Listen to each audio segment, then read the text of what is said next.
Segunda-feira, a semana está só começando e a gente já está respirando aqui, né? Fundo aqui já. O fôlego já é necessário para tocar tanta coisa que acontece aqui no Brasil. A primeira turma do Supremo Tribunal Federal decidiu manter a prisão dos 3 suspeitos de mandarem matar a vereadora Marielle Franco e o motorista Anderson Gomes lá em 2018. 6 anos depois, a Polícia Federal faz uma operação que chega então a essas pessoas. Vou conversar com a Janaína Camelo, que tem os detalhes agora. E essa decisão foi unânime, Janaína. Como que ela aconteceu em momentos diferentes e como se manifestaram então os ministros? Bem-vinda. Boa tarde, Evandro. Boa tarde a todos que nos assistem aqui no 3 em 1. Exatamente, os 5 ministros da primeira turma do Supremo Tribunal Federal votaram aí por manter a prisão dos suspeitos de mandar matar a vereadora Marielle Franco. Então, esse julgamento ele aconteceu numa sessão virtual, que é onde os ministros apenas depositam seus votos, não há discussão, né? Essa sessão ela foi aberta pelo relator, o ministro Alexandre de Moraes, isso meia-noite, e aí ele depositou já o seu voto aí pela manutenção da prisão dos suspeitos, dos 2 irmãos, né, os irmãos Brazão e também do delegado Rivaldo Barbosa. E aí, em seguida, logo depois do voto do relator, os ministros Cristiano Zanin e Carmen Lúcia também depositaram seus votos acompanhando o voto do relator. Então, logo depois da meia-noite, a gente já tinha aí uma maioria da primeira turma por manter esses votos. Primeira turma que tem 5 ministros, né? Hoje de manhã, então, foi a vez aí dos ministros Luiz Fux e Flávio Dino apresentar aí os seus votos, que também foi aí pela manutenção. Inclusive, o ministro Flávio Dino, além do relator, ele foi o único ministro aí que apresentou um voto inscrito. E aí ele disse o seguinte, que as peças processuais revelam a possibilidade de configuração de um autêntico ecossistema criminoso em uma unidade federada.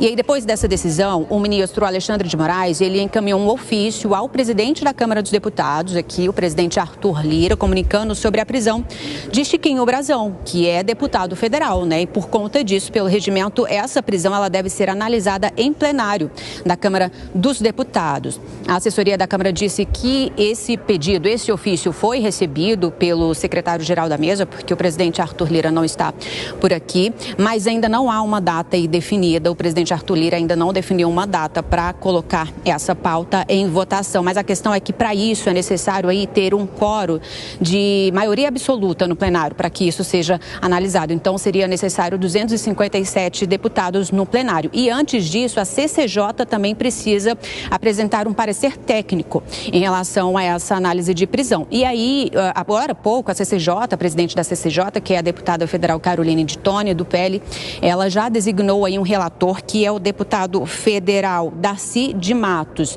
E aí, na sua decisão, a deputada disse que escolheu esse deputado, ele é do PSD, Evandro, porque ele já foi vice da comissão e ele também, o partido dele não está envolvido no caso, como, por exemplo, o PSOL ou União. Então, por isso, ela acredita que ele irá proferir um parecer técnico mesmo.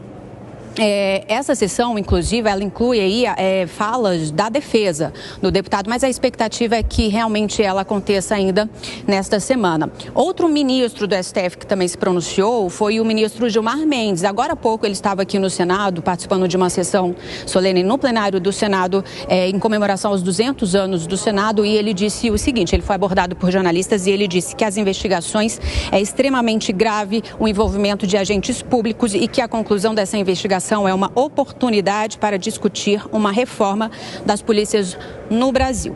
Então, só lembrando que os 3 suspeitos estão presos aqui no Distrito Federal, na Papuda, que é o presídio federal que fica aqui no DF. Evandro. Obrigado pelas informações, Janaína Camelo. Deixa eu jogar para o nosso debate já, então, a decisão do Supremo Tribunal Federal. Como você avalia, Luiz Felipe Dávila?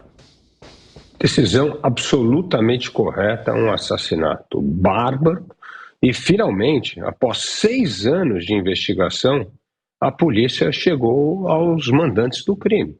E aí isso mostra algo preocupante que nós discutimos muito aqui no 3 em 1, que é o envolvimento cada vez maior de milícias, crime organizado com a política, tentando ditar políticas públicas e influenciar nas políticas públicas do país, inclusive partindo para o assassinato de uma vereadora, que era contrária à questão de regularização de terras, no sentido de que essas terras, ao invés de ser usadas para trabalhos sociais, moradia social, seria usado para venda, especulação, ali, o que seja, dessa gangue de criminosos. Então, assim, é um absurdo. Isso mostra a ousadia do crime organizado no país por causa da impunidade. E, portanto, a decisão está absolutamente correta. Fábio Piperno, eu gostaria de saber de você como você avalia essa decisão e também essas informações que começam a vir à tona agora a partir desta operação da Polícia Federal. Porque sempre se mencionou muito, neste caso envolvendo Marielle Franco, a possibilidade de autoridades, ou seja, de pessoas que deveriam garantir a lei e o acesso a elas, envolvidas neste crime, justamente para impedir que houvesse sucesso na descoberta do que de fato aconteceu. 6 anos depois, essa resposta começa a aparecer. Diga. Bom, primeiro que é uma vergonha demorar tanto tempo assim para que a gente, então, para que a sociedade tivesse as devidas respostas para esse crime. Eu, todo dia, praticamente, aqui no 3 em 1, eu chamo a atenção para o envolvimento de forças policiais com o crime organizado, principalmente no Rio de Janeiro. Na semana passada mesmo, chamava atenção para o fato de que 18 policiais foram presos por conta das ligações e do trabalho remunerado que eles prestavam lá para o bicheiro Rogério Andrade. 18, tá? Não é brincadeira. O Rony Lessa, 19. O parceiro dele lá na execução do crime, o motorista lá, 20. Todo mundo fazer essa turma toda treinada e remunerada pelo Estado. O Estado pagava essa turma. O que a Polícia Federal vai trazendo à tona é que haveria uma espécie de mensalinho, né? Que exatamente.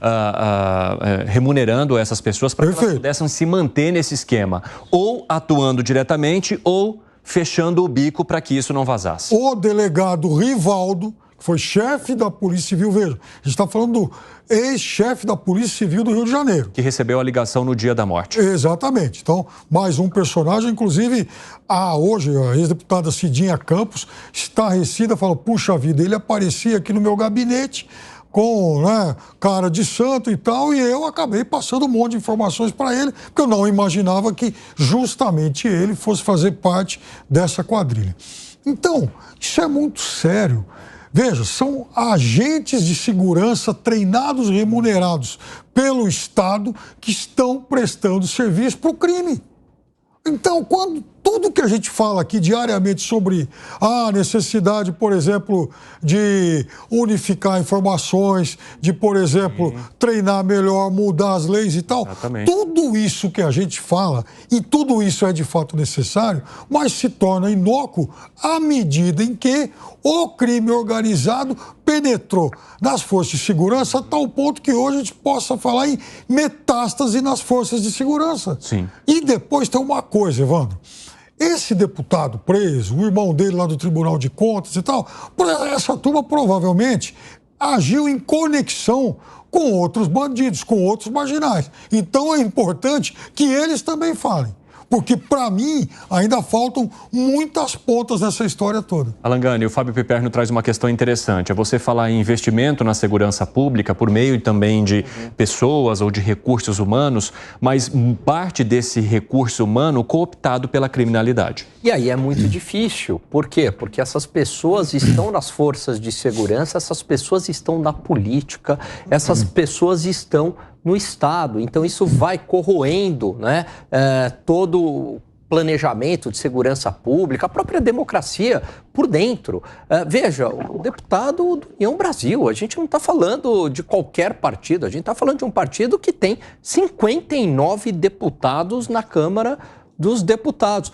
Outra coisa que me chama a atenção, o irmão dele, um dos Brazão, o Domingos, ele é hoje responsável pelo TCU do Rio de Janeiro. Detalhe, ele tem passagem pela polícia, ele já foi preso por propina, por receber propina. Ele volta à vida pública, cuidando das contas ali de pessoas do Rio de Janeiro. Olha que loucura que é isso tudo. E agora, tudo indica aí, né, o envolvimento no assassinato. Então, Então isso é muito grave. E aí eu pergunto, Evandro, qual é a diferença do Brasil para o Equador? Qual é a diferença do Brasil para o México? Qual é a diferença do Brasil para a Colômbia da década de 80?